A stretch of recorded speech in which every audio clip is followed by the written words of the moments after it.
प्रसार भारतीकडून आता वेव्ज OTTची सुरुवात, तर आता 27 डिजिटल स्ट्रीमिंगच्या वाढत्या मागणीला प्रतिसाद देण्यासाठी हा निर्णय. 7वीच्या NCERTच्या पाठ्यपुस्तकातनं मुघल आणि दिल्ली सल्तनतचे संदर्भ हटवले. भारतीय राजघराणे, महाकुंभचे संदर्भ, मेक इन इंडिया आणि बेटी बचाव बेटी पढाव यांसारख्या सरकारी उपक्रमांचा नवीन अभ्यासक्रमात समावेश. मध्य प्रदेशात दुचाकीला धडक दिल्यानंतर व्हॅन विहिरीत कोसळली. अपघातात दुचाकीस्वारासह 11 जणांचा दुर्दैवी मृत्यू. पुणे विमानतळावर आता सामान्य प्रवाशांना सुद्धा खाद्यपदार्थांचा आनंद घेता येणार. विमानतळावर उडान यात्रा कॅफेचं उद्घाटन. 10 रुपयात पाण्याची बाटली आणि चहा सुद्धा मिळणार.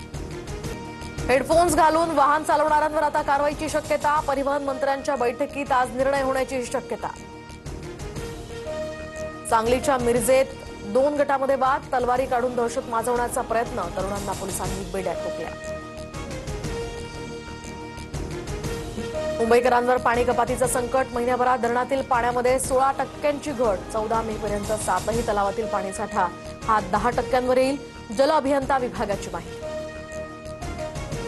नांदेडमध्ये केळी उत्पादक शेतकरी पाण्यामुळे अडचणीत, तर पाणी पातळी घटल्यामुळे 2 एकरावरील केळी बाग वळली. विदर्भात मेघगर्जनेसह वादळी वाऱ्यासह जोरदार पावसाची शक्यता. विदर्भातील 7 जिल्ह्यांना येलो अलर्ट, तर मध्य महाराष्ट्रातील हवामान कोरडं राहण्याची शक्यता.